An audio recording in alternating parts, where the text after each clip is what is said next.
Covid 19 के दौरान जो सरकार ने तो खैर प्रयास किए ही किए। कुछ स्वयंसेवी संस्थाओं ने भी काफी प्रयास किए, आपकी सोसाइटी ने भी प्रयास किए। बेसिकली इसमें सबसे ज्यादा साथ जो दिया वो दिया हमारे विभिन्न जो मोबाइल एप्स हैं, जिनका इस कोविड 19 के दौरान विशेषकर यूज किया गया।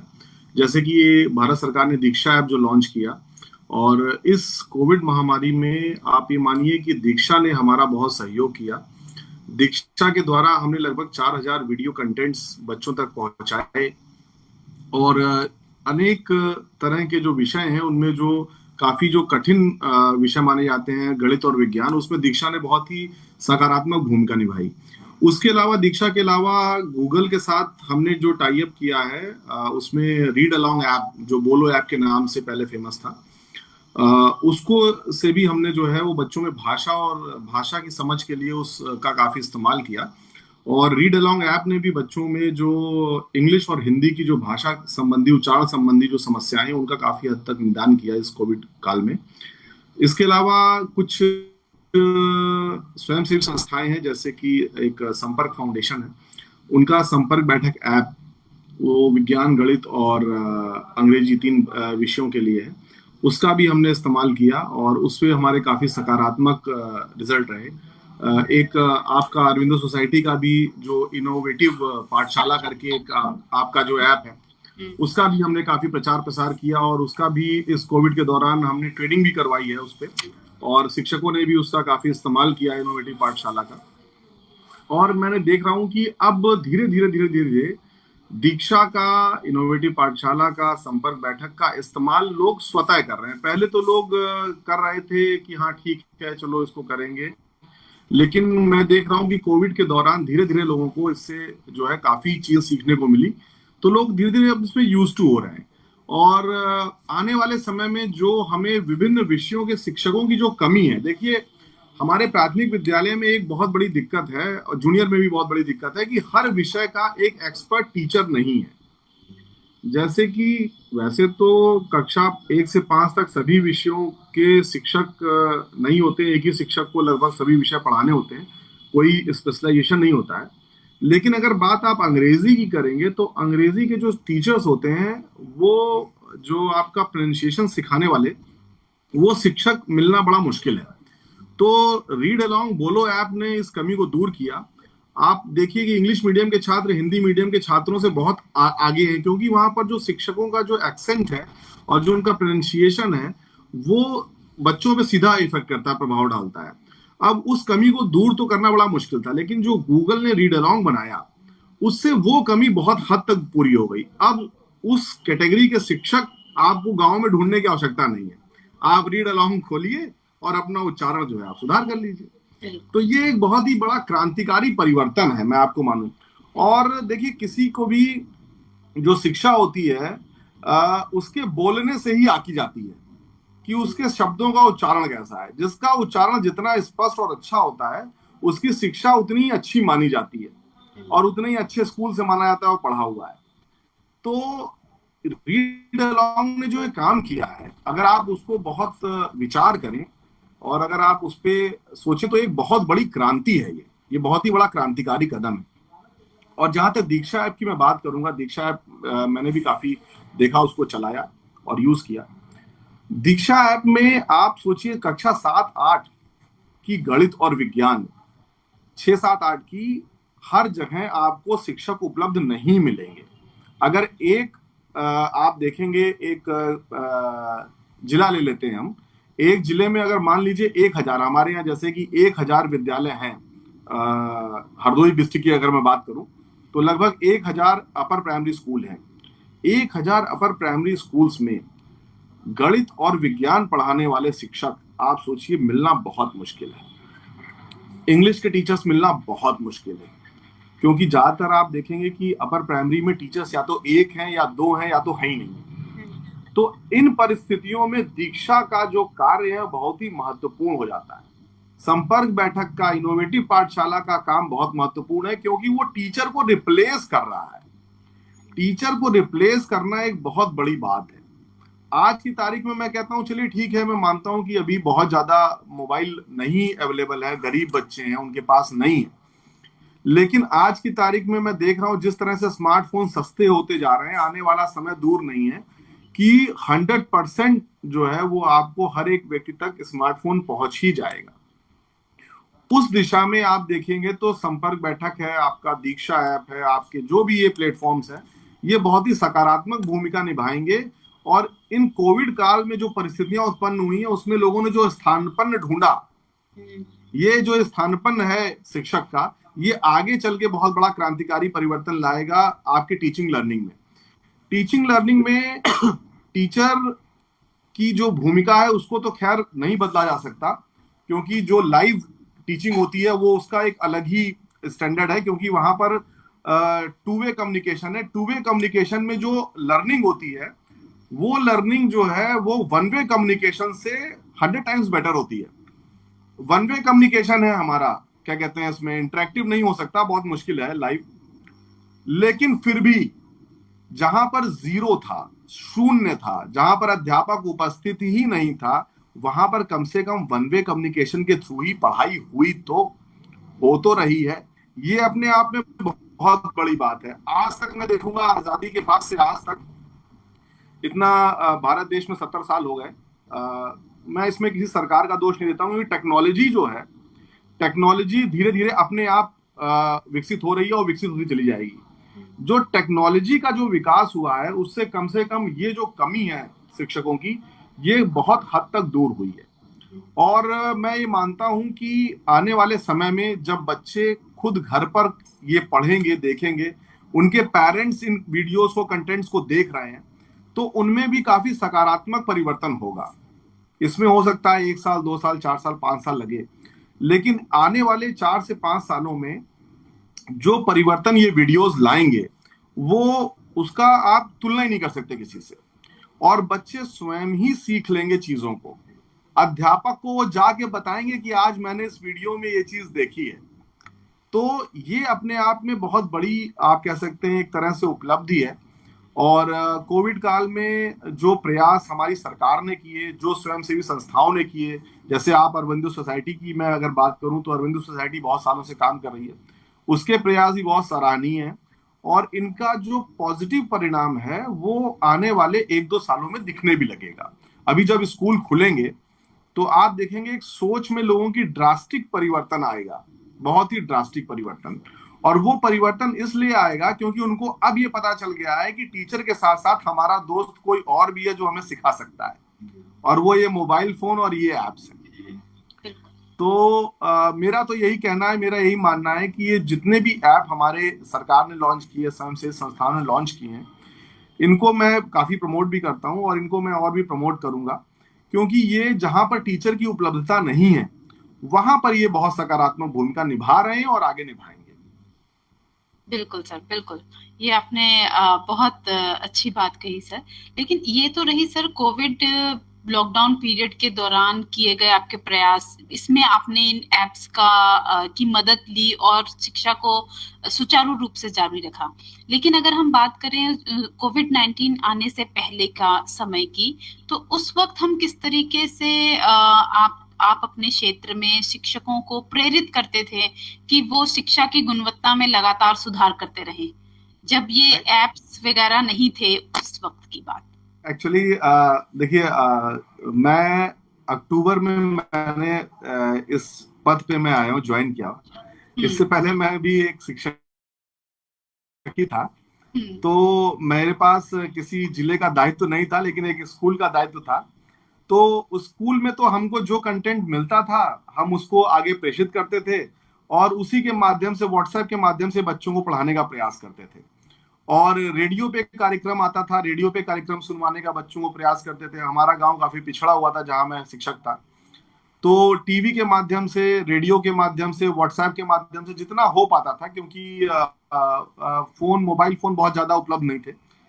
हमारे यहाँ के जितना टोटल नामांकन था उसके सापेक्ष जो है, आप समझ लीजिए केवल 5% लोगों के पास मोबाइल था, स्मार्टफोन था।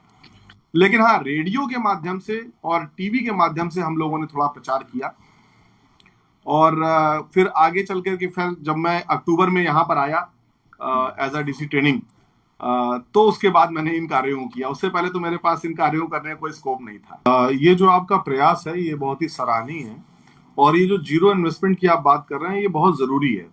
एक्चुअली देखिए, केवल पैसों से ही जो है हम नहीं नहीं सिखा कर सकते। सकते। सबसे ज्यादा हम सिखाते हैं किसी को तो अपने एक्ट से।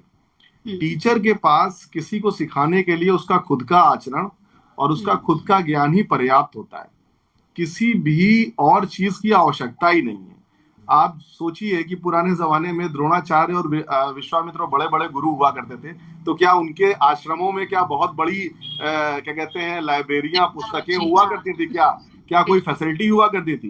केवल वो अपने आचरण और ज्ञान से ही तो उनको क्या कहते हैं स्टूडेंट्स को सिखा देते थे। तो ये जो कॉन्सेप्ट आपका है, ये कॉन्सेप्ट भारत में की संस्कृति में बहुत पुराना कॉन्सेप्ट है। लेकिन एक्चुअली प्रॉब्लम ये है कि लोग भारत की संस्कृति को ठीक से जानते ही नहीं है, समझते ही नहीं है। और अरविंदो सोसाइटी तो खैर अरविंदो के दर्शन पे ही चलती है। तो जो अरविंदो का दर्शन है उसी के अनुसार आपका ये नवाचार है। तो ये बहुत ही अच्छी एक सोच है और बहुत अच्छा प्रयास है।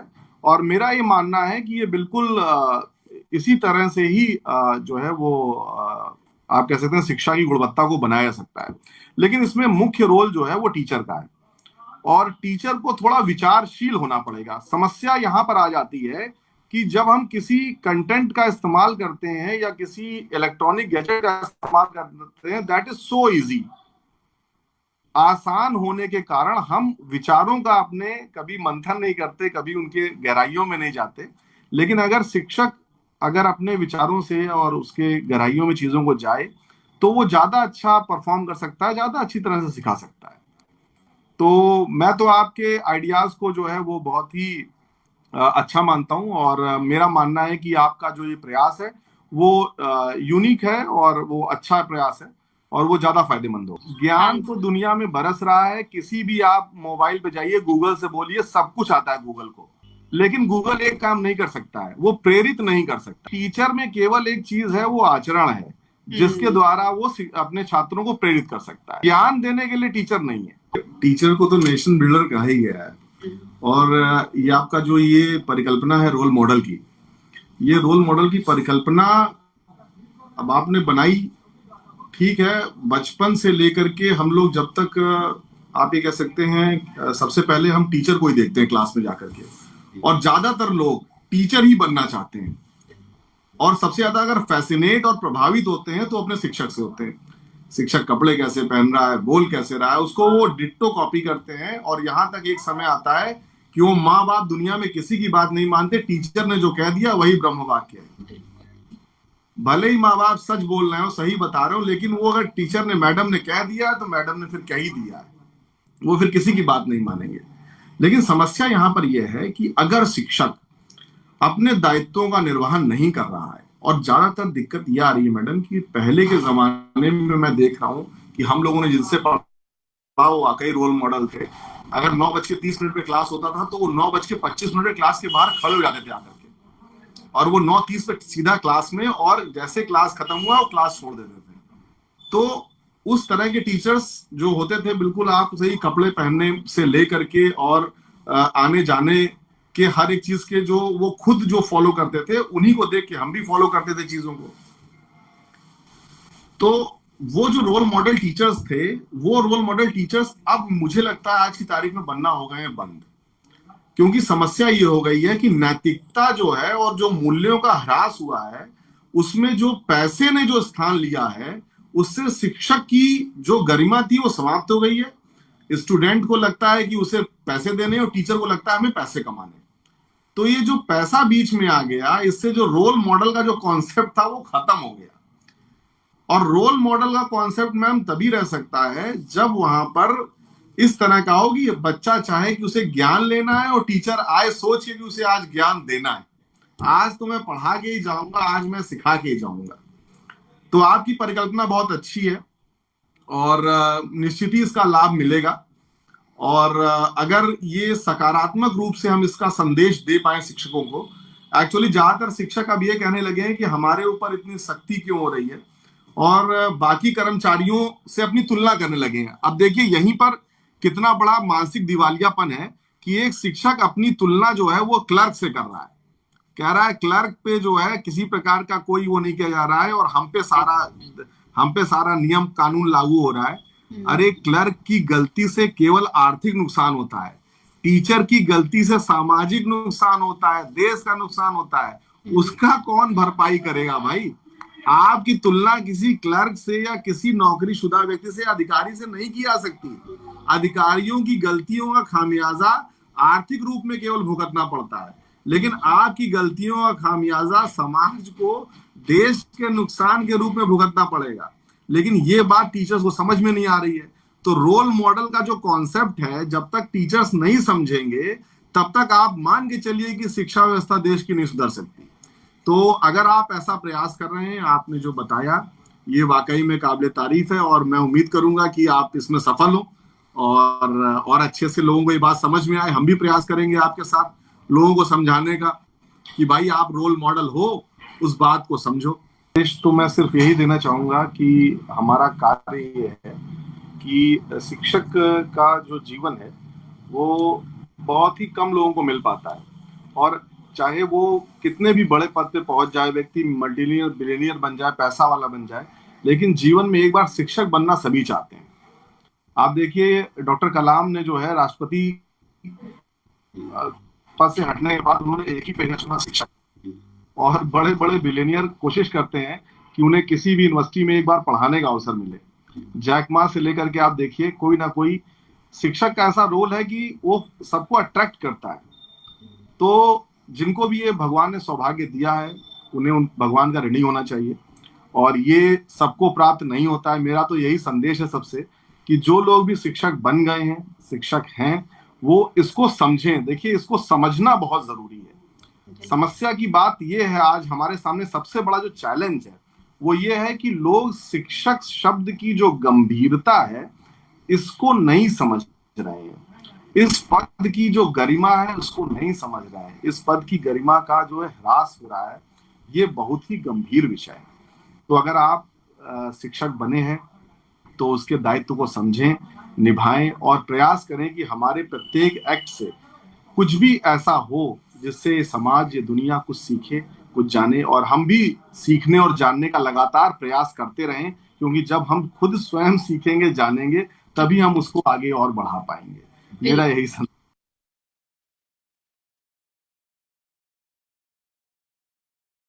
आप सभी लोगों को मेरा नमस्कार।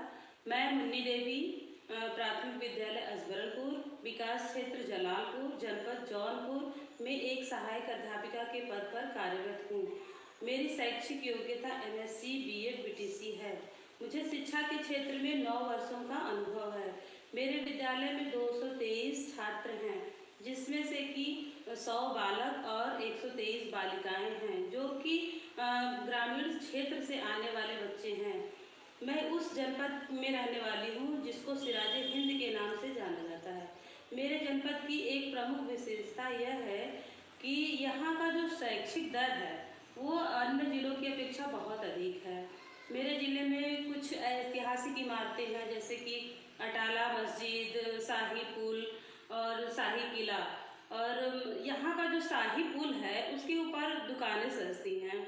और हमारे यहाँ की कुछ खाद्य सामग्री प्रसिद्ध है, जैसे कि मक्का, मूली, और यहाँ की बेनी साग की मिर्ची तो पूरे देश में प्रसिद्ध है। मेरे ज़िले की एक बहुत बड़ी खासियत यह है कि यहाँ का सरकोनी ब्लॉक में एक गांव है माधोपट्टी, जो कि पूरे देश में अधिकारियों के गांव के नाम से जाना जाता है।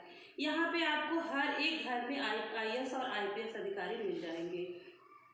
ये हमारे ज़िले में 5 नदियाँ बहती हैं, सई, गोमती, वरुणा, बसुई और पीली। जब मैंने शिक्षा के क्षेत्र में कदम रखा तो मुझे पढ़ाने में बहुत समस्या होती थी। छोटे बच्चों को पढ़ाने में बहुत कठिनाइयों का सामना करना पड़ता था।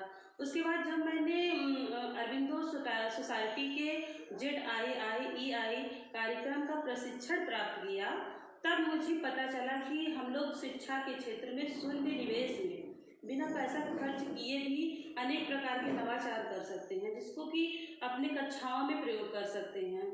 उसके बाद मैंने अनेक प्रकार के टीएलएम बनाना शुरू किया। घर में जैसे कि जो फालतू चीज़ें होती हैं, कबाड़ से जुगाड़ की तरफ हम लोग अग्रसर हुए और हमारे सब साथी शिक्षक मिलकर हम लोगों ने अनेक प्रकार के टीएलएम बनाए और उसका जो है प्रयोग हम लोग अपनी कक्षाओं में बच्चों का लर्निंग स्तर बढ़ाने के लिए करते हैं। जैसे मेरे द्वारा बनाए गए कुछ टीएलएम आपके सामने हम प्रस्तुत करना चाहते हैं। जैसे देखिए, हम लोगों ने ये जो शादी के कार्ड से और कार्टून से मैंने बनाया है पहाड़ी की फुलवारी। इसके माध्यम से हम लोग बच्चों को पढ़ा सकते हैं, दिखा के बच्चों को पढ़ा सकते हैं आसानी से। और इसके बाद मैंने एक बनाया है, ये देखिए, गिरदारी की गाड़ी मैंने बनाया है। छोटे बच्चे जो है कि गाड़ी के प्रति ज़्यादा आकर्षित होते हैं, खिलौनों के प्रति। तो वो बच्चे, जो छोटे बच्चे देखेंगे इसको, फिर इसके बाद वो पढ़ेंगे। देखिए, इकाई, दहाई, सैकड़ा, हजार, ये खुद करके बच्चे सीखेंगे। तो एक्टिविटी बेस्ड ये सब है। इस सब का आइडिया जो हमें, ये देखिए मैंने एक ये बनाया है फ्लावर्स नेम, जो कि एकदम शून्य निवेश पे बनाया गया है। और देखिए यहाँ पे सारा जो शादी का कार्ड रहता है, डिब्बा फालतू रहता है, चप्पल उप्पल का डिब्बा, उससे हम लोगों ने बनाया है। और ये सब टीएलएम्स हम लोग अपनी कक्षाओं में प्रयोग करते हैं, जिससे कि हमारे बच्चों का लर्निंग स्तर बहुत बढ़ जाता है।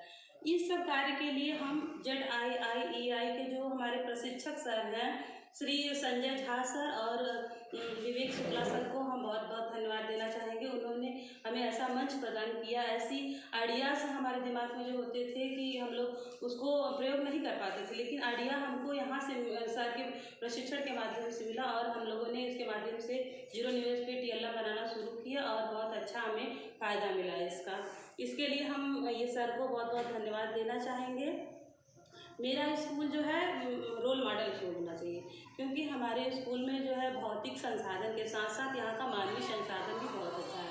हमारे स्कूल में छात्र संख्या भी बहुत अच्छी है, बाउंड्री वाल है, और हमारे स्कूल में प्रोजेक्टर और रेडियो के माध्यम से पढ़ाई की जाती है। कक्षाओं में डेस्क ब्रेंच की व्यवस्था भी है और यहाँ पे बहुत सारे पेड़ हम लोगों ने लगाया है। यहाँ का भौतिक परिवेश भी बहुत अच्छा है और हमारे यहाँ जो सब टीचर हैं एक दूसरे के बहुत हेल्पिंग नेचर है। कोई भी समस्या हम लोग को आती है तो हम लोग आपस में चर्चा करके समस्या का समाधान स्कूल स्तर पर ही कर लेते हैं। और सहयोगी नेचर भी, हमारे हेडमास्टर सब भी बहुत सहयोगी नेचर के, इसलिए हमारा स्कूल जो है रोल मॉडल स्कूल होना चाहिए। इन सब कार्य के लिए हम श्री अरविंदो सोसाइटी और HDFC बैंक को धन्यवाद देना चाहते हैं। बहुत बहुत धन्यवाद।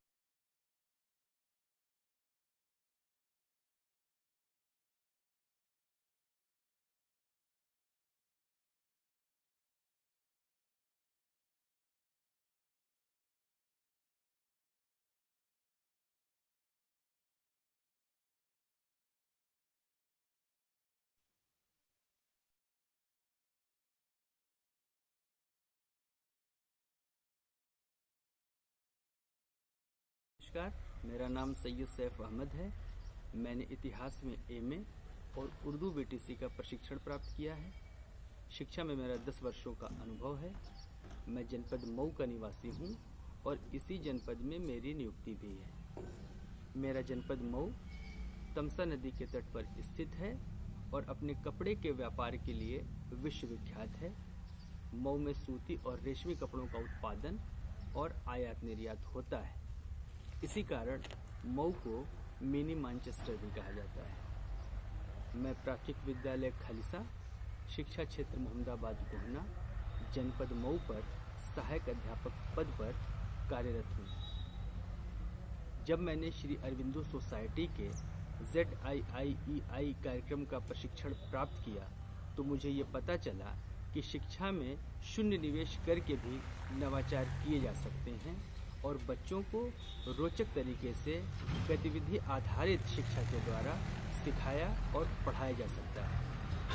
इनोवेटिव पाठशाला से जुड़ने के बाद मुझे ये पता चला कि सभी विषयों को विभिन्न गतिविधि के माध्यम से सिखाया और पढ़ाया जा सकता है। जब इन गतिविधियों को शिक्षण में हम लोगों ने प्रयोग किया तो उससे हमें आशातीत सफलता प्राप्त हुई। बच्चे रुचि लेकर सीख रहे थे और विद्यालयों में उनका ठहराव भी बहुत ही उल्लेखनीय था। मैं श्री अरविंदो सोसाइटी और HDFC बैंक का आभार प्रकट करता हूं कि उन्होंने मुझे ये मंच प्रदान किया। धन्यवाद।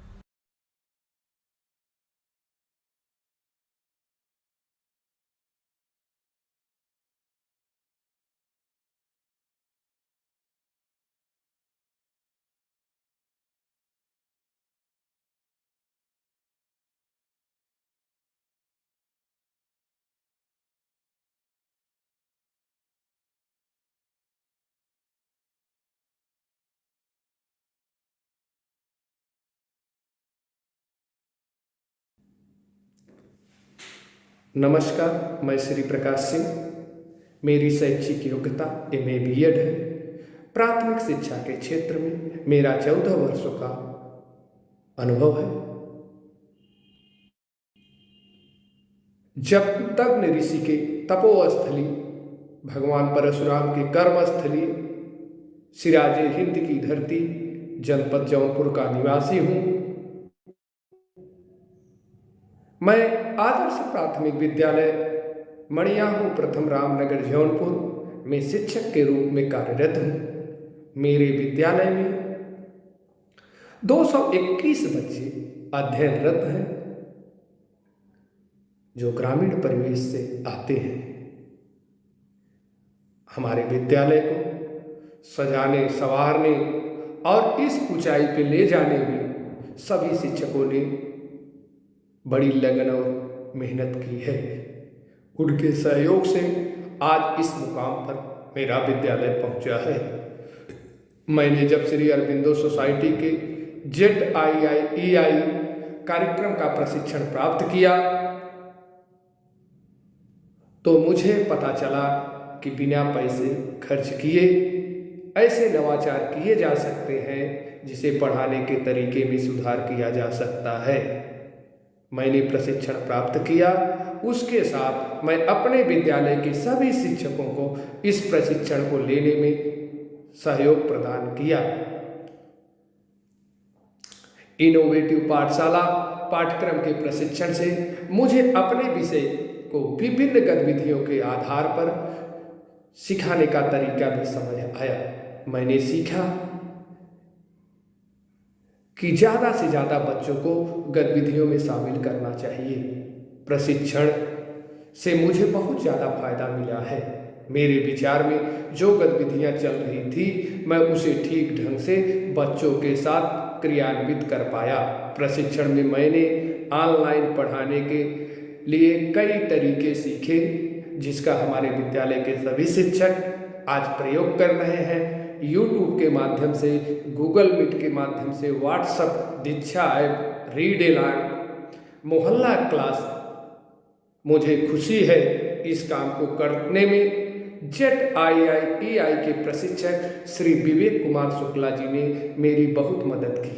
मैंने अपना आइडिया उनके साथ साझा किया और उन्होंने मेरे आइडिया को सुधारने में सहयोग प्रदान किए और मेरे विद्यालय पर बीच बीच में आकर के शिक्षकों के साथ बैठक करके चर्चा पर चर्चा करके नए नए नवाचारों को करने कराने में सहयोग प्रदान किए। मेरा विद्यालय एक आदर्श विद्यालय है। हमारे विद्यालय के सभी शिक्षकों ने अपने अथक प्रयास से TLM का निर्माण किए। Big book, book corner, book display पर अच्छे से कार्य कर रहे हैं। हमारे विद्यालय के सभी से बच्चे इसमें अपनी सहभागिता दे रहे हैं। हमारे विद्यालय का पुस्तकालय आज सक्रिय रूप से संचालित है जिसमें सभी बच्चे व शिक्षक सक्रिय रूप से प्रतिभाग कर रहे हैं। ZIIEI के द्वारा प्राप्त पुस्तकों से कक्षा शिक्षण में काफ़ी सहयोग मिल रहा है। मैं श्री अरबिंदो सोसाइटी और HDFC बैंक को यह मंच प्रदान करने के लिए धन्यवाद देता हूँ। मैं अपने विद्यालय परिवार की तरफ से आप सभी को धन्यवाद देता हूँ। आप हमारा आगे भी इसी प्रकार सहयोग करते रहेंगे। धन्यवाद।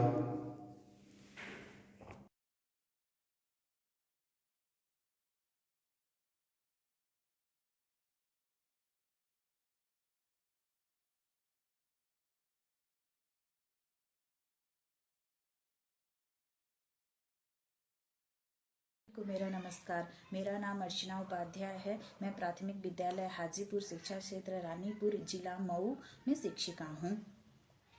मैं MA BEd, MA in English literature, BEd और TET क्वालिफाइड हूँ। मेरे पास 7 वर्षों का शिक्षण का अनुभव है। मेरा जिला मऊ तमसा नदी के किनारे बसा हुआ है और यह साड़ी उद्योग के लिए बहुत प्रसिद्ध है। मेरे विद्यालय का नाम, जैसा कि मैं आपको पहले भी बता चुकी हूँ, प्राथमिक विद्यालय हाजीपुर है। मेरे विद्यालय में 122 बच्चे पढ़ते हैं और सभी छात्र ग्रामीण परिवेश के हैं। मेरी समस्या थी कि मेरे जो छात्र हैं वो सभी यूं कि ग्रामीण परिवेश के थे, इसीलिए उन सबके बीच में एक डर है कि सब्जेक्ट से, इंग्लिश सब्जेक्ट से, और उनको ये फोबिया थी कि इंग्लिश सब्जेक्ट हम नहीं सीख और पढ़ पाएंगे। इस डर को और इस कमी को दूर करने के लिए मैंने बहुत प्रयास किए, लेकिन जब मैंने अरविंदो सोसाइटी के ZIE का प्रशिक्षण प्राप्त किया तो पता चला कि बिना पैसे खर्च किए भी ऐसे नवाचार किए जा सकते हैं जो पढ़ाने के तरीकों में सुधार ला सकते हैं। इनोवेटिव पाठशाला पाठ्यक्रम के प्रशिक्षण से मुझे अपने विषय को विभिन्न गतिविधियों के आधार पर सिखाने का तरीका भी समझ में आया। मैंने सीखा कि अनुभवात्मक शिक्षण के लिए बच्चों को गतिविधि में शामिल करना चाहिए। प्रशिक्षण से मुझे बहुत फायदा मिला। मेरे दिमाग में जो गतिविधि चल रही थी मैं उसे ठीक ढंग से बच्चों में क्रियान्वित कर पाई। प्रशिक्षण में मैंने ऑनलाइन पढ़ाने के कई तरीके से सीखे, जैसे चार्ट के माध्यम से, पपेट्री के माध्यम से बच्चों में इंटरेस्ट पैदा करना और उस सब्जेक्ट को बच्चों को पढ़ाना। मुझे इस काम में ZIE के प्रशिक्षक ने बहुत मदद की। मैंने अपना नवाचार उनसे आइडिया को साझा किया और उन्होंने इस आइडिया को सुधारने में मेरी मदद भी की और सहयोग किया। उन्होंने उसका बहुत ही उचित तरीके से समाधान किया, जिससे मैं अपने स्कूल के बच्चों को अच्छी तरीके से उस सब्जेक्ट को, उस विषय को समझा पाई, सिखा पाई और बता पाई। मेरा स्कूल रोल मॉडल है, क्योंकि प्रत्येक स्कूल रोल मॉडल होते हैं, क्योंकि उस स्कूल में सभी शिक्षक और जितने भी कर्मचारी हैं वो उसमें अपना 100% देते हैं। और मेरा स्कूल रोल मॉडल है कि उसमें सभी मूलभूत जितनी ज़रूरतें हैं सब है वहाँ बच्चों के लिए, और एक अच्छा परिवेश और एक अच्छा पढ़ने का माहौल हम पैदा करते हैं वहाँ पे, कि बच्चे अच्छे से एक सामंजस्य के तौर पे पढ़ें और अच्छा अपना 100% हम लोग भी देते हैं और बच्चों से भी प्राप्त करने का प्रयास भी करते हैं।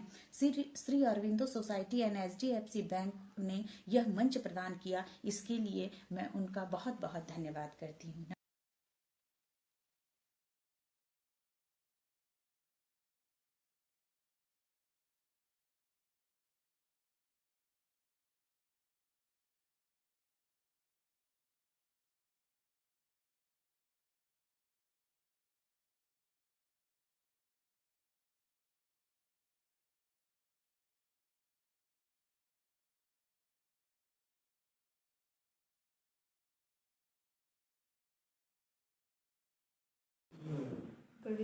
नमस्कार, मेरा नाम प्रेमचंद भास्कर है। मैंने गणित और भौतिक से BSc, इलेक्ट्रॉनिक्स इंजीनियरिंग में पॉलिटेक्निक और BTC किया हुआ है। मुझे अध्यापन के क्षेत्र में 18 वर्षों का अनुभव है। मैं जनपद जौनपुर से संबंध रखता हूँ, जो कभी भारतवर्ष में शिक्षा का मुख्य केंद्र रहा है, और आज भी किसी गांव में सर्वाधिक IAS होने का गौरव जौनपुर को ही प्राप्त है। एशिया की सबसे बड़ी यूनिवर्सिटी पूर्वांचल यूनिवर्सिटी शिक्षा के क्षेत्र में जौनपुर के कद को दर्शाता है।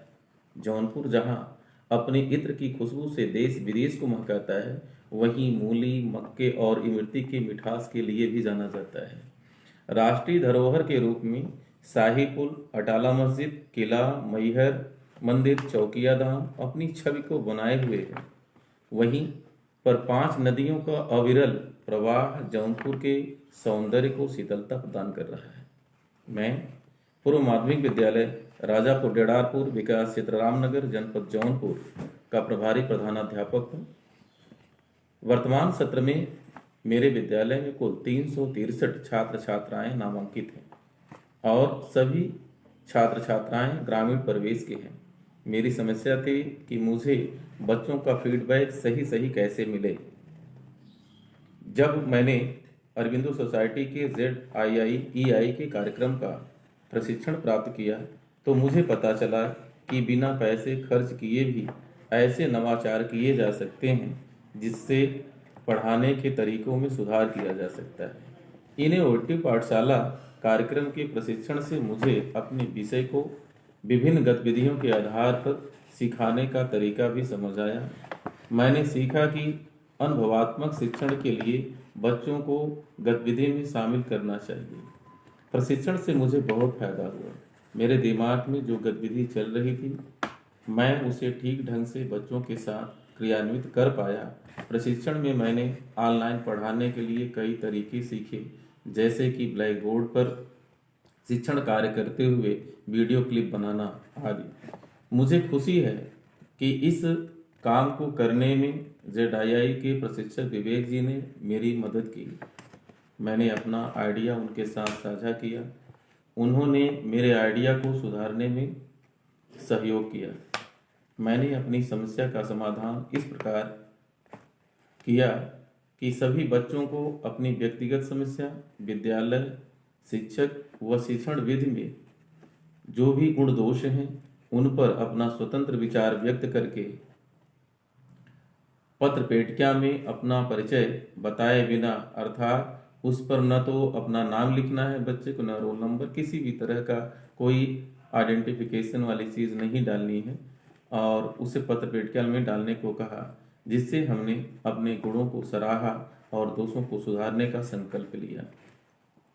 मेरा विद्यालय रोल मॉडल विद्यालय है, क्योंकि यहाँ का परिवेश आकर्षक और सुंदर है। बच्चों को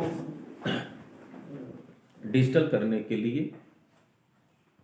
करने के लिए, उनको स्मार्ट करने के लिए यहाँ स्मार्ट क्लास की व्यवस्था है, जिसमें प्रोजेक्टर की व्यवस्था है, और कंप्यूटर शिक्षा के लिए कंप्यूटर सेट की व्यवस्था है। गवर्नमेंट की तरफ से भी विद्यालय को कंप्यूटर सेट मिला हुआ है, और विद्यालय परिवार ने भी अपनी तरफ से बच्चों को 2 कंप्यूटर सेट अर्थात लैपटॉप की व्यवस्था किया है। बच्चियों को सिलाई, कढ़ाई, बुनाई आदि के लिए सिलाई मशीन की व्यवस्था विद्यालय परिवार ने किया है, और बच्चों को एडवांस करने के लिए, स्मार्ट करने के लिए, हर साल उन्हें तरोताज़ा बनाने के लिए विद्यालय परिवार एकेडमिक टूर की व्यवस्था की है। हर साल बच्चों को भिन्न भिन्न दार्शनिक स्थानों पर लिवा कर जाते हैं बसों के द्वारा, और हर सत्रांत में जो हमारे अच्छे बच्चे होते हैं, जिन्होंने जिले स्तर पर अच्छा प्रदर्शन किया है, जिन्होंने ब्लॉक स्तर पर अच्छा प्रदर्शन किया है, उनको सम्मानित किया जाता है, पुरस्कृत किया जाता है। उनके अभिभावक के साथ, उनके अभिभावक के बुला करके उन्हें भी सम्मानित किया जाता है। और जो नव प्रवेशी बच्चे होते हैं, उन्हें माल्यार्पण कर, तिलक लगा करके, मुंह मीठा करा करके भी उनका सम्मान किया जाता है। इस तरह से विद्यालय अपने परिवेश को, अपनी छवि को आकर्षक बनाने के लिए हर क्षण विद्यालय परिवार उसमें प्रयासरत रहा है। मैं अरविंदो सोसाइटी और HDFC बैंक को यह मंच प्रदान करने के लिए धन्यवाद देता हूँ। बहुत बहुत धन्यवाद। नमस्कार।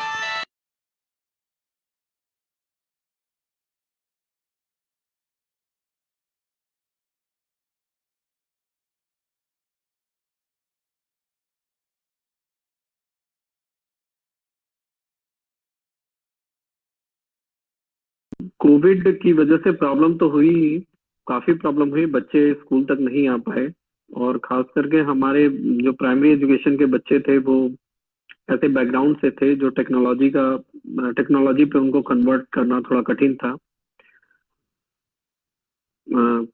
इसमें काफी चैलेंजेस आए। कुछ बच्चों के पास 10 to 20% बच्चों के पास ही हमारे एंड्रॉयड फोन थे, जिनके माध्यम से हम उनको कुछ हद तक एजुकेशन से जोड़ पाए। बाकी कुछ हम लोगों ने हमारे जो जन सहज सेवा केंद्र होते हैं उनके माध्यम से भी बच्चों को जोड़ने का प्रयास किया। दूरदर्शन के माध्यम से भी प्रोग्राम्स चले, कोशिश किया स्कूल या कोई भी पब्लिक प्रॉपर्टी थी जैसे पंचायत भवन आदि जगहों पे टीवी लगा के, और कोशिश किया कि उन बच्चों तक वो एजुकेशन पहुंचे। लेकिन निश्चित तौर पे वो क्लासरूम टीचिंग तो नहीं हो पाई। कुछ फायदे भी रहे, जैसे शायद हम टेक्नोलॉजी को जितना एजुकेशन में इन्वॉल्व आगे आने वाले 10 सालों में नहीं कर पाते, अब हम आने वाले वक्त में वो 10 साल आगे जा चुके हैं, और टेक्नोलॉजी का जितना प्रयोग हम करके जितनी बेहतर एजुकेशन को कर पाएंगे वो हमारे लिए काफी अच्छा भी रहा। तो अब तो स्कूल खुलने जा रहे हैं, 10 फरवरी से हमारे जूनियर स्कूल खुल जाएंगे और 1 मार्च से प्राइमरी। तो अब डायरेक्ट क्लासरूम मेथड से टीचिंग स्टार्ट हो जाएगी। फिर भी टेक्नोलॉजी जो हम लोग अडॉप्ट कर चुके हैं, और बच्चे भी थोड़ा, बच्चे और बच्चों के गार्जियन भी जो टेक्नोलॉजी के प्रति अवेयर हो गए, जो लोग टेक्नोलॉजी से भाग रहे थे, अब मजबूरी ही सही लेकिन वो टेक्नोलॉजी से जुड़े, तो एक काफी अच्छा रहेगा आगे का एक्सपीरियंस। आगे बहुत अच्छा हम लोग डिलीवर कर पाएंगे बच्चों तक क्वालिटी कंटेंट, जिन स्कूलों तक नहीं पहुंच पा रहा था तमाम वजहों से, तो क्वालिटी कंटेंट में अब काफी सुधार होगा। डिपार्टमेंट की तरफ से बहुत सारी ट्रेनिंग दीक्षा पे शुरू की गई, और जो टीचर्स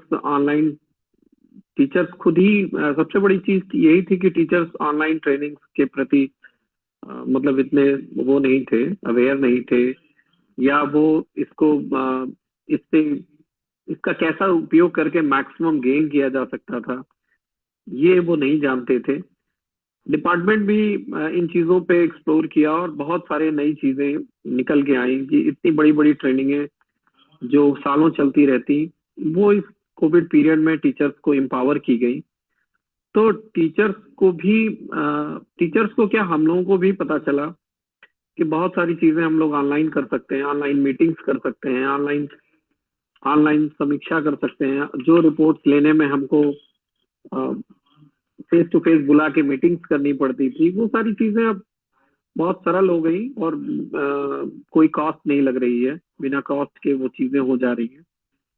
तो मुझे तो लगता है कि इस कोविड में ये एक सबसे बड़ी अपॉर्चुनिटी रही कि हमारा देश टेक्नोलॉजी के मामले में 5 साल तो कम से कम आगे हो। इनोवेटिव आइडियाज टीचर्स ही खोज सकते हैं, क्योंकि रियल में वही शिक्षा के क्षेत्र के रिसर्चर हैं, और वो डेली प्रैक्टिकल लाइफ में जितने बढ़िया आइडियाज खोज लाएंगे, वो कोई किसी रूम में बैठ के वो डिजाइन नहीं किया जा सकता। जितना प्रैक्टिकल अप्रोच उनके पास होगा, उतना प्रैक्टिकल अप्रोच किसी के पास नहीं होगा।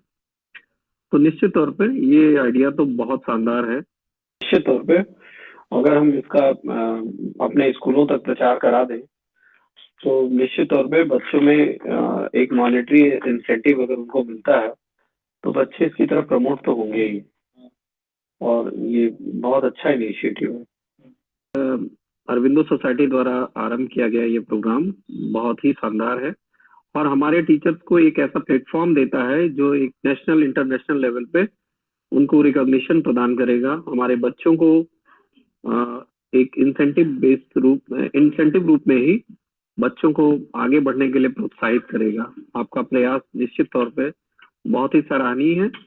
लास्ट में हम आपसे एक रिक्वेस्ट भी करेंगे कि इसमें गोरखपुर में जो काम आपके हो रहे हैं, जो भी आपके रिप्रेजेंटेटिव हैं, वो कृपया हमें बताएं कि क्या क्या हो रहा है, और हम कहाँ पे उनको मदद कर सकते हैं, और कहाँ से हम और बेहतर कार्य कर सकते हैं उनकी सहायता से।